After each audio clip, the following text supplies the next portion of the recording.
नमस्कार मैत्रिणींनो, आजच्या नवीन व्हिडिओमध्ये तुमचं खूप खूप स्वागत आहे. खूप दिवसांनी मी व्हिडिओ अपलोड करत आहे, कारण कामाचा लोड इतका आहे. ब्रायडल ब्लाऊज आलेले आहेत आणि त्याच्यामुळे मला व्हिडिओ अपलोड करणं पॉसिबल होत नव्हतं. मी यूट्यूबवर माझे अनेक अनुभव शेअर करत असते. जे मला शिवणकामात येतात तेच मी तुम्हाला सांगत असते. बरेच मैत्रिणी मला विचारतात, ताई ऑनलाईन क्लास घ्या. मग मी विचार करते क्लास घ्यावा, पण अजून व्यवस्थित प्लॅनिंग झालेलं नाहीये. सेटअप करावा लागतो, वेळ द्यावा लागतो, म्हणून आता लगेच क्लास सुरू केलेला नाहीये. पण जून महिन्यापासून क्लास सुरू करायचा विचार चालू आहे. तुम्हालाही असा प्रश्न पडतो का, की आपण ब्लाऊज छान शिवतो पण कधी कधी फिटिंग मध्ये प्रॉब्लेम येतो. काही कस्टमर खूप खुश होऊन जातात आणि काहींना थोडा प्रॉब्लेम येतो.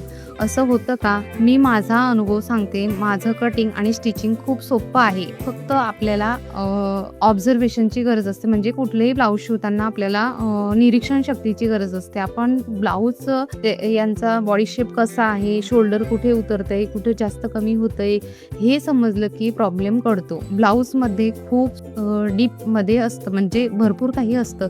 पण काही वेळेस काय होतं, खूप कन्फ्युजन होतं. आपण हा व्हिडिओ बघतो, दुसऱ्याचा बघतो, तिसऱ्याचा बघतो, म्हणजे असे बरेचसे व्हिडिओ आपण बघत असतो काय, आणि त्यांची शिकवण्याची पद्धत वेगळी, यांची वेगळी, दुसऱ्याची वेगळी, असे आपण त्याच्यामुळे जास्त कन्फ्यूज होतो. एका पॅटर्न मधून आपण खूप डिझाईन करू शकतो. म्हणजेच प्रिन्सेस कट तुम्हाला परफेक्ट यायला लागलं ना माप, तर तुम्हाला त्याच्यामधून कटोरी ब्लाऊज पण तुम्ही एका पॅटर्न मधून काढू शकता. फोरटक्स काढू शकता. लगेच आपले सभ्यासाची पॅटर्न असतं ते काढू शकता. मधुबाला पॅटर्न असतं. फ्रंटचे जेवढे भाग आहेत आपले वेगवेगळे प्रकारचे, तेवढे तुम्ही एका पॅटर्न मधून तुम्ही ते तयार करू शकता. फक्त तुम्हाला प्रिन्सेस कट ब्लाऊज येणं गरजेचं आहे. फक्त माप किती ऍड करायचं, किती नाही, हे समजलं पाहिजे.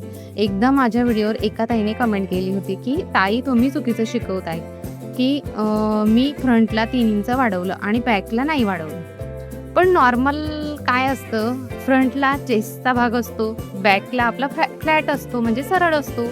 म्हणून आपण फ्रंटला 2.5 इंच वाढवल्यानंतर 3 इंच एक्स्ट्रा वाढवतो, म्हणजेच प्रिन्सेस कट ब्लाऊजला. त्यांनी नीट बघितलं नव्हतं म्हणून त्यांना असं वाटत असेल. मला त्यांचा राग नाही आला, पण मला एक सांगायचं आहे, प्रत्येकाची मेथड वेगळी असते. मी अजून खूप क्लासचे व्हिडिओ अपलोड केलेले नाहीयेत. मी माझा अनुभव जास्तीत जास्त शेअर करत असते. मी 25 वर्षापासून शिवणकाम करते आणि मला जे अनुभव आले तेच मी तुमच्यापर्यंत पोहोचवते. बऱ्याच मैत्रिणींनी माझ्याकडे येतात आणि त्यांना शिकायची खूप इच्छा असते. त्यांचा कॉन्फिडन्स खूप लो असतो. मी पण तशीच होते. सुरुवातीला 0 पासून सुरुवात केली. कॉन्फिडन्स कमीच होता, पण हळूहळू काम करत गेल्यावर कॉन्फिडन्स वाढायला लागला. आज लोकच सांगतात, ताई तुमचे ब्लाऊज खूप छान बसतात. पण फक्त शिवण पुरेसं नसतं, फिटिंग इम्पॉर्टंट असते. ड्राफ्टिंग करताना चूक होते, शोल्डर फिटिंग, हे सगळं तिथेच ठरतं. आणखी एक अनुभव, एकदा एका ताईने दुसऱ्या ताईला ब्लेम केलं की तुम्ही शोल्डर कट केला. पण खरं काय होतं, रेडीमेड ब्लाऊज होतं. रेडीमेड ब्लाऊजचा एक शोल्डर छोटा होता आणि एक शोल्डर मोठा होता, आणि त्यांनी स्लीव्ह लावायला टाकलेलं होतं. त्या ताई आमच्या घरासमोरच असतात. तर त्या दोघं ताई माझ्याकडे आल्या आणि मला सांगायला लागल्या की त्या दुसऱ्या ताई सांगायच्या शिवणकाम करणाऱ्या ताईंना की तुम्ही हे ब्लाऊजचे शोल्डर कट केले. पण तसं नव्हतं. त्या ब्लाऊजला पट्टी लावलेली होती आतून, म्हणजे शोल्डर स्लीवलेस ब्लाऊज होतं आणि त्यांनी स्लीव्ह लावायला दिलेलं होतं. पण त्यांनी तिथली पट्टी उसवलेली दिसली नाही, काहीच नाही. पण मग रेडीमेड असताना तिथेच ब्लाऊज तसं होतं.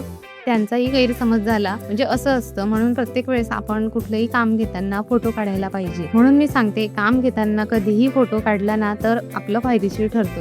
आणखी एक असाच अनुभव, माझ्याकडे माझी जाऊ ब्लाऊज शिवायला येते. तर तिच्याकडे म्हणजे माझंच क्लायंट होतं. माझ्याकडे ब्लाऊज टाकले होते आणि तिच्याकडे पिकोफॉलच्या साड्या. तर त्यांच्या साडींना लटकन होते. एका साडीला लटकन होते पदराला. तर ते लटकन, त्यांचं म्हणणं असं होतं की तुम्ही लटकन काढले. पण लटकन मी बघितले, त्याला अंडर फिटिंग असते. म्हणजेच लटकन आतल्या भागाला लावलेले असतात, म्हणजे वरून पायपिंग पण असते त्याला. मग लटकन काढायचा प्रश्नच येत नाही त्याला. तर ते पण असा अनुभव मला तो दिसला. म्हणजे माझ्या घरीच झालं. ते सर्व माझ्याकडेच आले होते ते सांगायला की तुमच्या जाऊने लटकन काढले. पण असं नसतं. त्यांचाही खूप गैरसमज केला त्यांनी. म्हणून सांगते, कधीही काम घेताना आपण सर्वात आधी आपण फोटो काढायला पाहिजे. माझ्याकडे ब्रायडल ब्लाऊजचे खूप काम वाढले आहे, म्हणून मी पॅटर्न ऑर्डर सुद्धा थांबवल्या झालेल्या आहेत. आता फक्त ब्लाऊज आणि ड्रेसेसचे काम चालू आहे. जून महिन्यापासून मी विचार करते की पॅटर्न ऑर्डर आणि क्लास सुरू करावा. पण एक गोष्ट मला आधी जाणून घ्यायची आहे की किती मैत्रिणींना खरंच क्लास करायचा आहे. जर तुम्हाला खरंच शिवणकाम करायची इच्छा असेल 0 पासून तर ॲडव्हान्स लेव्हलपर्यंत, तर कमेंट करून नक्की सांगा. मी आधी डेमो व्हिडिओ पण टाकणार आहे की क्लास कसा असेल. आणि एक महत्त्वाची गोष्ट सांगते, मला 25 वर्षापासून जे काही अनुभव आले आहेत ते एका व्हिडिओमध्ये पूर्ण सांगणं इतकं शक्य नाही आहे. म्हणून मी असेच माझे अनुभव प्रत्येक व्हिडिओमध्ये तुमच्यासोबत शेअर करत राहणार आहे. तर मैत्रिणींनो, आजचा व्हिडिओ तुम्हाला कसा वाटला ते नक्की मला कमेंट करून सांगा. व्हिडिओ आवडला असेल तर नक्की लाईक करा आणि लाईक करायला विसरू नका मैत्रिणींनो. चला तर मैत्रिणींनो, पुढच्या व्हिडिओमध्ये भेटूया अशाच नवीन अनुभवासोबत. तोपर्यंत मनापासून धन्यवाद. थँक्यू.